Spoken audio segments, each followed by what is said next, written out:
손흥민의 리더십 아래 LAFC는 2026 MLS 시즌 4연승이라는 신기록을 세우며 총 9연승을 달성했고 리그 선두로 올라섰습니다. 뿐만 아니라 4경기 연속 무실점을 기록하며 완벽한 경기력을 선보였습니다.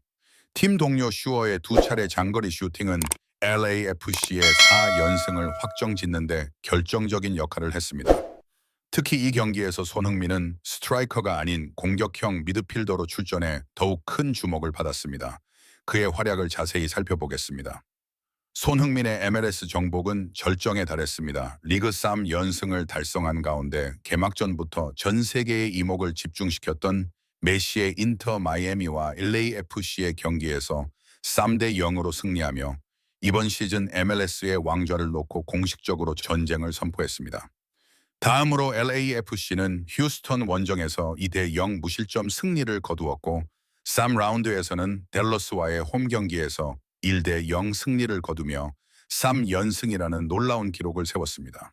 3경기에서 6골을 넣고 무실점을 기록하며 3주 연속 파워랭킹 1위에 올랐습니다.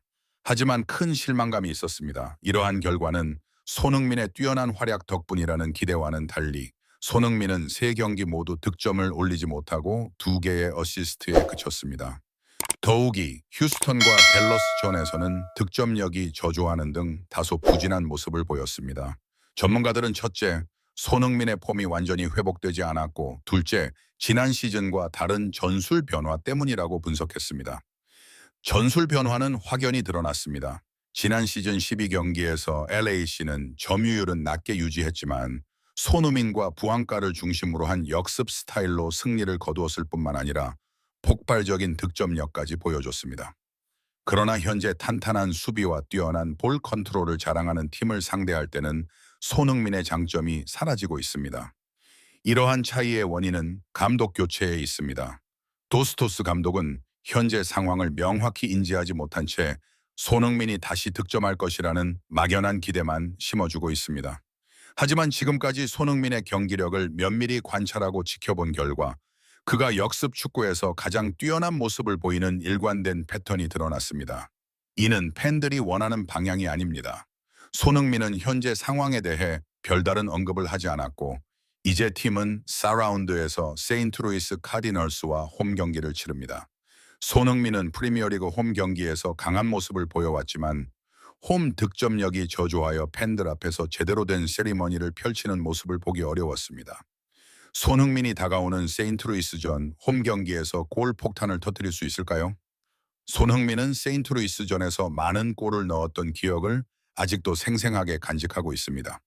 그 기억이 이번 경기에서도 득점력을 끌어올리는 데 도움이 되기를 바랍니다.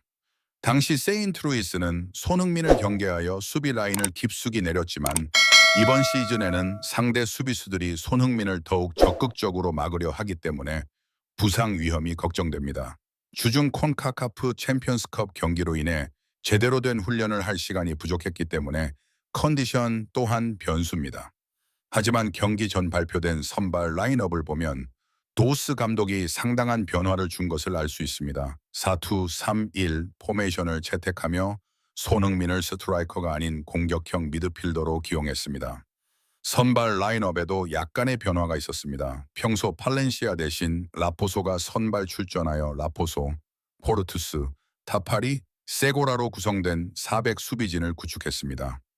추에르와 델가도는 미드필더로 출전했고 평소 3톱 공격진을 구성하는 마르티네스, 손흥민, 부항가 세 선수 모두 미드필더로 나섰으며 오르다스가 최전방 공격수로 배치됐다. 특히 손흥민이 공격형 미드필더로 기용된 점이 눈에 띈다. 긍정적으로 보자면 이는 손흥민을 공격형 미드필더로 배치하여 상대 수비진이 그를 막으려 할 때 발생하는 공간을 활용하려는 전술로 해석될 수 있다. 하지만 최악의 경우 손흥민이 슈팅 없이 패스만 반복할 가능성도 있다. 오늘 경기에서 손흥민 선수가 득점하길 정말 바랐는데 LAFC가 전반전 시작 35초 만에 선제골을 터뜨리며 기회를 살렸습니다. 세인트루이스의 패스가 중앙에 정확히 연결되어 최전방의 손흥민 선수에게 연결됐습니다. 곧바로 4명의 수비수가 손흥민 선수를 에워싸 슈팅 기회를 차단했습니다.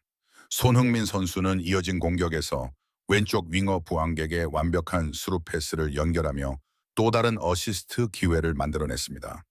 이 갑작스러운 패스 이후 부항가를 막으려던 상대 수비수가 넘어지면서 부항가에게 골키퍼와의 1대1 찬스가 주어졌습니다. 하지만 부항가의 오른발 슈팅은 아쉽게도 크로스바를 맞고 나갔습니다. 정말 아쉬운 장면이었습니다.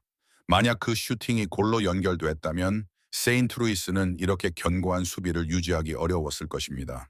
동점골을 넣기 위해서는 공격이 필수적이며 이는 수비 뒷공간을 만들어 손흥민 선수가 활약할 수 있는 기회를 만들어줄 것입니다.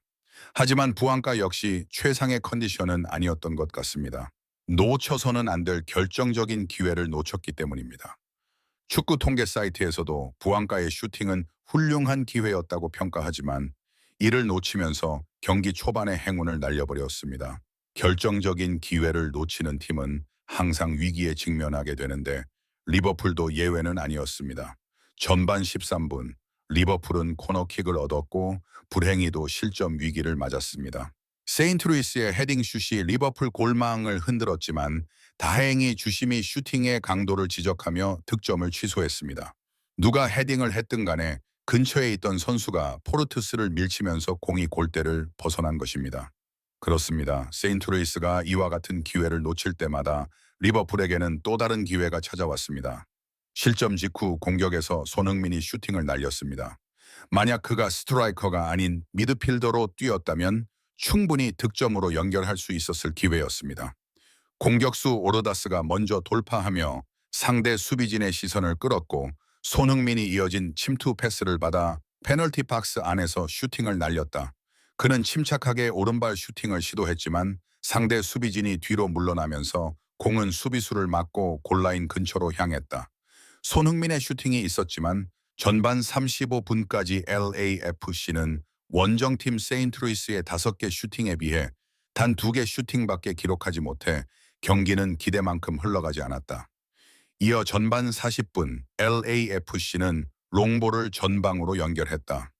오버래핑 후 할라포소가이가 헤딩으로 공을 떨어뜨렸고 공격수 오루다스가 이를 받아 살짝 돌아서며 골문을 향해 낮게 깔리는 슈팅을 날렸지만 공은 골대를 맞고 튕겨 나왔다. 전반전에만 2번이나 골대를 맞춘 것이다. 한편 손흥민이 수비 위치를 지켰더라면 결과가 달라졌을지도 모른다는 아쉬움이 남았다. 전반전은 0대0으로 끝났지만 리버풀의 경기력은 전반전보다 더 나빴고 세인트레이스의 형편없는 마무리 덕분에 겨우 무실점을 기록할 수 있었다고 해도 과언이 아니었다. 세인트레이스는 결정적인 찬스를 2번이나 놓치는 등 마무리가 엉망이었다. 후반전 시작과 함께 틸만과 보이드가 투입되었지만 경기력은 크게 달라지지 않았다. 후반전 시작부터 세인트레이스가 경기를 주도하며 리버풀을 압박했고 리버풀의 공격수들은 좋은 기회를 골로 연결시키지 못했다.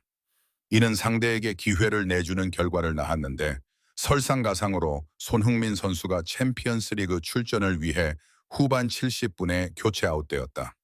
이후 긴장감이 다소 완화되었는지 CS 루이스의 미드필더 수아이엘에 대한 수비가 허술해졌고 이 틈을 타 중거리 슛이 허용되었다. LAFC는 최근 경기에서 비슷한 시나리오로 승리를 거두었습니다. 상대의 촘촘한 수비에 고전하다가 미드필더들이 중거리 슛을 성공시키는 것이죠.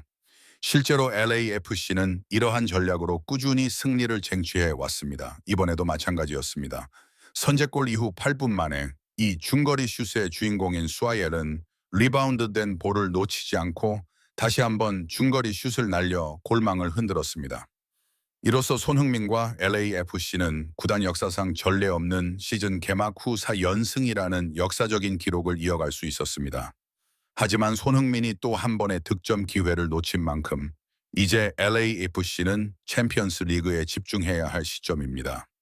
참고로 EMLS 후반전 2를 달리던 샌디에이고는 댈러스와의 경기에서 3대3 무승부를 기록하며 연승 행진에 제동이 걸렸고 LAFC는 단독 선두 자리를 굳혔습니다.